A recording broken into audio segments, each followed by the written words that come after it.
काळा टिक्का लावल्यानंतर दृष्ट लागत नाही अशी समजूत आहे.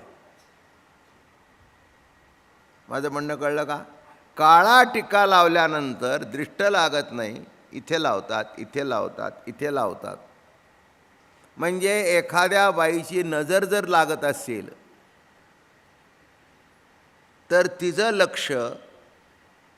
लक्षाचं विकेंद्रीकरण व्हावं आणि बाळाच्या गोंडस रूपावरून त्या काळ्या टिपक्यावर केंद्रित व्हावं,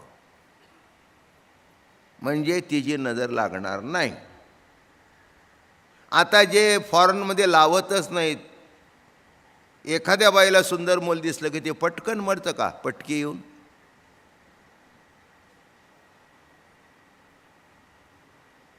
असं काय का? काही नाही, समजूत आहे.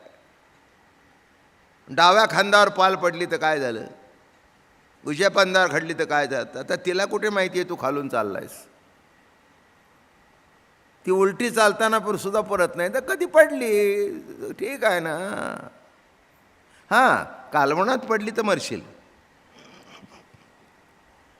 हां, बघितलं तर आणि फेकून दिलं तर मारणार नाही. आता ती काय तुम्हाला मारायला बसली नाही आहे, तिच्या लाळेमध्येच विष आहे. तसं आपुलीचा आवडी धरुणी खेळिया हे म्हटल्यानंतर, प्रभूच सगळा नटला हे म्हटल्यानंतर बद्ध कुठून आला, मुमुक्ष कुठून आला, मुक्त कुठून आला? पण जरा समजून सांगण्याकरता, यांचं असं का,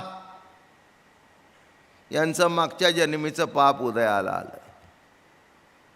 एक मोठे फिलॉसॉफर होते, ते म्हणायचे what we do now is the product of the past. पण up to what age that product is going to last, याला उत्तर नाही.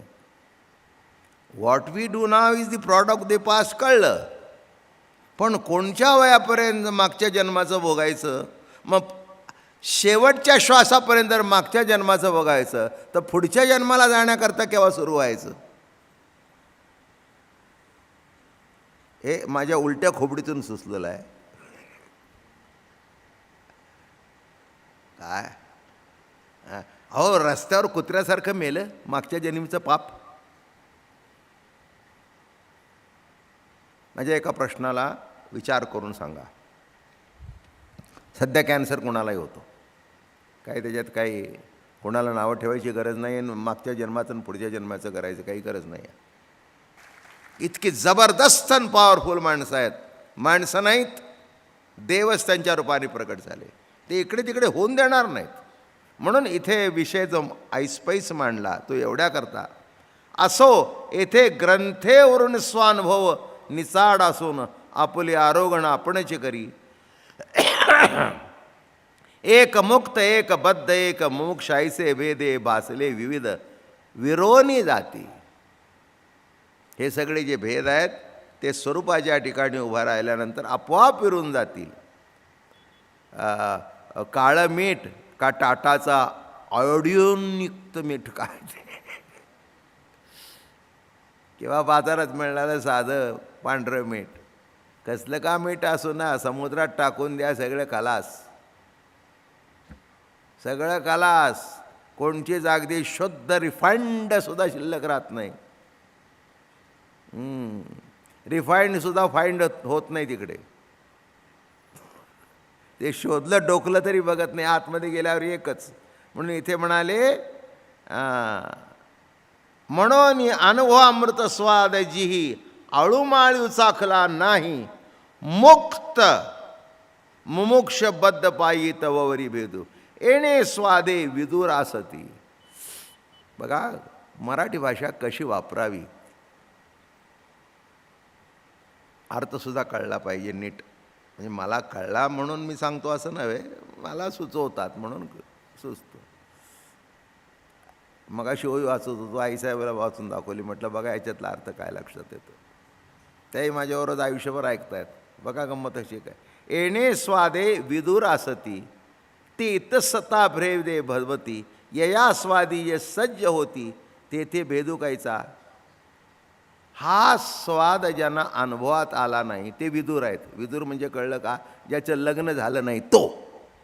आता कुठचा संदर्भ कसा लावला तो बघा. ज्याला ही प्रतीती आली नाही तो अध्यात्मातला विदूर.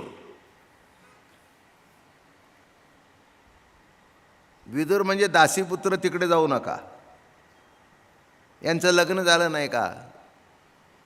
नाही म्हणले विदूर आहेत, झालंच नाही, झालंच नाही.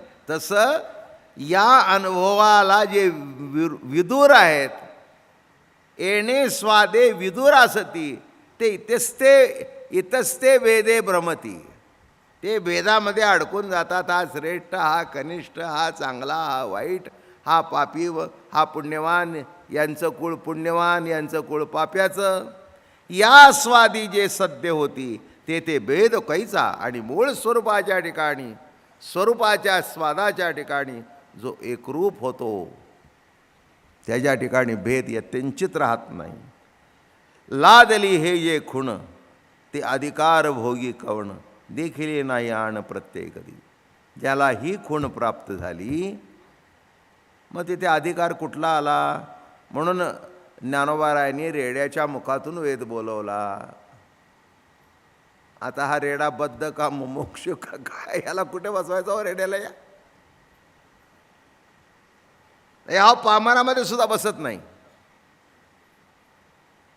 बरं का. याला कुठे बसवायचा? बरं त्याच्याकडून काहीतरी साधं सुद्धा बोलून घ्यावं ना. काय हो शास्त्री बा, तुम्ही कशात? तुमचं आमचं काय एकच, तुम्ही पैठणचे आम्ही पैठणचे. नाही, ऋग्वेद बोलवला त्याच्या मुखातून. सगळ्यांनी आपल्या पगड्या बाजूला करून ठेवून डोकी खाजवू लागली. ते म्हणले ह्याचा उत्तर बरोबर का पा? काय म्हणले पाळी आली आयुष्यात. हे आळंदीच्या पोराने आमची पगडी उतरवली आणि आमचे जे वाङ्मय आहे ते रेड्याच्या मुखातून दुरुस्त केलं. कसला अधिकार आणि कसला अधिकार भेद करता. रामकृष्ण परमहंसांच्या घशाला कॅन्सर झाला.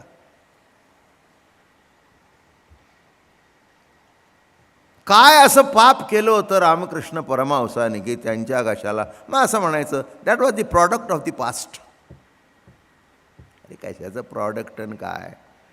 कॅन्सर सुद्धा is a product of almighty Panduranga. काय त्यातच प्रॉडक्ट आहे. अहो तुम्हाला जिवंत ठेवण्याकरता तो काही करतो, तसं सगळे संपवण्याकरता करायलाच पाहिजे ना. काय तुमची थप्पी लावून ठेवायची आहे काय? नाही का? जग निर्माण झाल्यापासून जर माणूस मेला नसता तर आत्ताची अन्नाची परिस्थिती काय झाली असती? कंट्रोल करून वाढतायत तरी घरं पुरत नाहीत. कंट्रोल करून वाढतायत. पूर्वी तसं काही प्रश्नच नव्हता कंट्रोल. माझ्या फडावर एक व्यक्ती मी बघितली. एका कुटुंबामध्ये जेव्हा नोंद करायला गेले शेती खात्याची, तेव्हा नवरा बायकोची 2 नावं लिहिली आणि तिथे खाली 14 मुलांची नावं लिहिली.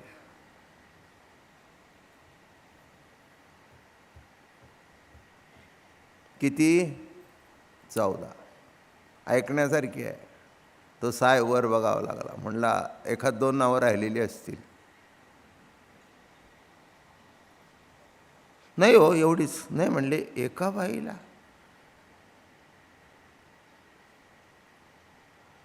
एका बाईला नाही म्हणले अजून तर नाही हो. हे काय हिला 14. श्रीहरीची लीला अगाध आहे. आणि एवढं करून ती सर्वापेक्षा जोरात काम करत होती बाई. काय प्रभूची लीला आहे. कशाचा अदृष्ट आणि कशाचं काय. म्हणून कोणत्याही गोष्टीला काहीही उत्तर नाही. काही कळत नाही तिथे गप्प बसावं आणि तुकाराम महाराजांनी विचारलेलं जे वापरलं ते साधन वापरावं. पाया पडावे हे माझे भांडवल. संपलं. पाया पडून मोकळं बाबा, आपल्याला काही कळत नाही म्हणून निवांत बसावं. उगीचच का कोणाला बद्ध ठरवायचं, कोणाला मुक्त ठरवायचं, कोणाला मुमुक्ष ठरवायचं, कोणाला पामर ठरवायचं. म्हणून अमृतानुभवाच्या स्टँडर्डला मुक्त मुमुक्ष पामर नाही, व्यावहारिक जगतामध्ये चालू शकतं. आता तिथे सुद्धा खेळ म्हटला तर सगळं संपलं. आणि व्यावहारिक दृष्टिकोनातून बघितलं तर चूक आहे, बरोबर आहे, होय नाही, अमकं तमकं बरोबर आहे.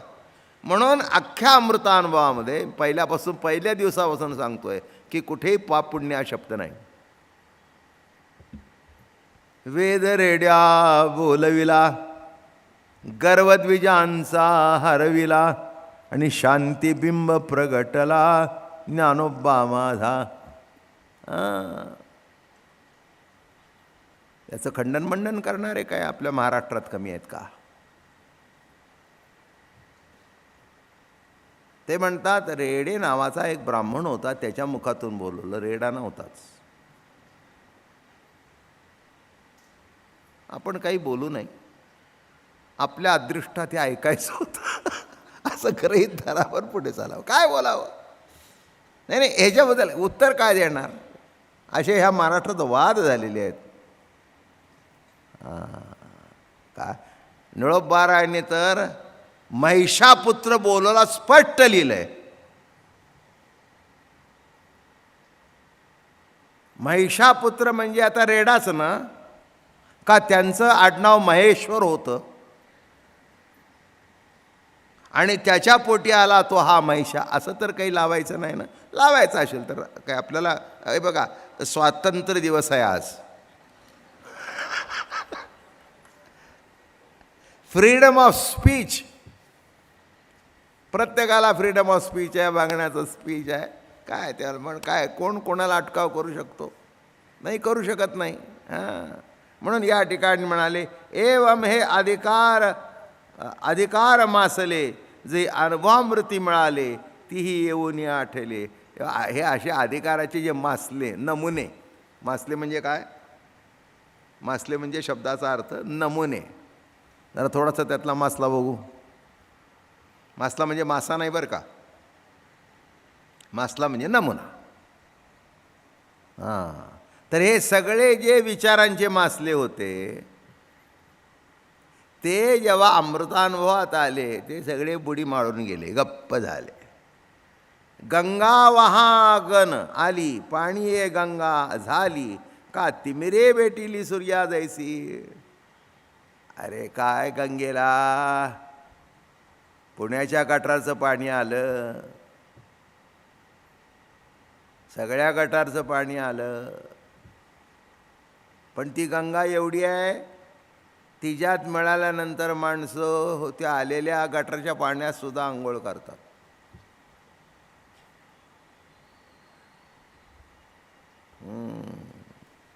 ते काय त्या राज कपूरने एक पिक्चर काढलं होतं, गंगा राम तेरी गंगा मैली. थँक्यू. एखाद्याने जर सुचवलं तर थँक्यू म्हणायलाच पाहिजे ना, ज्याला कळत. तुम्हाला माहिती आहे का, एक साहेब एका गावात, याच्यावरून आठवलं, कोकणपट्टीतला होता. ते त्याने याला काहीतरी दिल्यावर थँक्यू थँक्यू. त्यांनी दुसरं शेजारचं होतं ते कोकणपट्टीत होते, म्हटले शिवी दिली, तुका तुझ्या बापाक थँकू, तुझ्या आईशीच थँकू, तुझ्या मावशीच थँकू.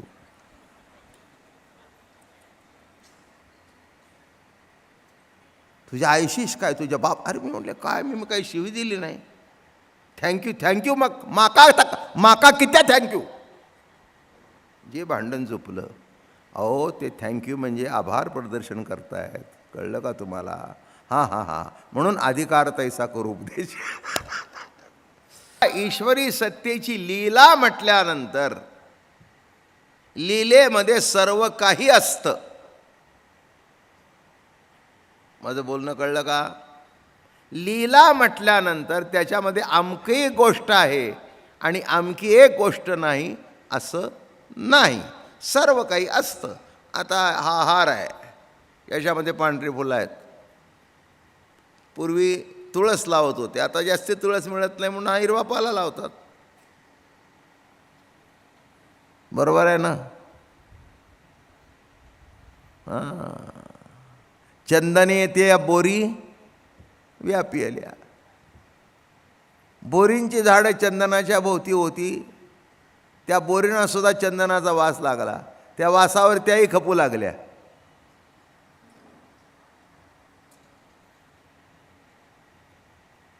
तेव्हा चंदनबाई म्हणाल्या, बोरीबाई, आपण दोन्ही वनातल्या, माझ्या शेजारी तू वाढत होतीस, तू बोरी आहेस. हां, अगं तुझी काय काय किंमत आहे? अगं म्हणाली, माझी जरी किंमत नसली तरी काहीतरी किंमत होती म्हणून तुझ्या शेजारी आले ना. एवढं तुझ्या का पोटात दुखतंय की तुझ्या बरोबरीने मी खपते म्हणून? तसं मी अमक्या कुळात जन्माला आलो आणि तो खालच्या कुळात जन्माला आलो. काय आहे? सगळे चैतन्याचं स्वरूप आहे. कशाला उगीच वाद करत बसता आणि कोणाला श्रेष्ठ ठरवायचं आणि कोणाला कनिष्ठ ठरवायचं? काहीही गरज नाही, काहीही गरज नाही. जेव्हा तुमच्या अंतःकरणातला जातीवाद संपेल तेव्हा हे जगात जे माजले सध्या माजलेली माणसं माजवणारी माणसं आहेत. जग तसंच भरलेलं आहे आज. कुठेही जा, आज असं काही नाही की आपल्या ठिकाणी अत्याचार आहे, अतिरेकी आपल्याकडे आहेत. ब्राझीलमध्ये फुटतोय, अमेरिकेमध्ये फुटतोय, लंडनमध्ये फुटतोय, फ्रान्समध्ये तर कहर चालू आहे. आपल्याकडे आहेत, शेजारच्या राष्ट्रात आहेत, तिथेही आहे, कुठे नाही. माझं बोलणं कळलं का? शेवटी काय झालं? कुठंतरी धर्माचा अभिमान, कुठेतरी जातीचा अभिमान, हा श्रेष्ठ हा कनिष्ठ. अहो, जगण्याचा अधिकार सर्वांना आहे म्हटल्यानंतर श्रेष्ठ कनिष्ठ म्हणण्याचं कारण काय? म्हणून वारी 1000 वर्षे टिकली आहे पंढरीशी. कारण त्या वारीमध्ये, दिंडीमध्ये कुणाचाही भेदभाव केलेला जात नाही, म्हणून टिकली आहे. ज्या दिवशी करतील त्या दिवशी ती संपेल, पण होणार नाही हे चंद्र सूर्य इतकं सत्य आहे. कारण त्याचा पाया ज्ञानोबा आहेत आणि कळस तुकोबा आहेत.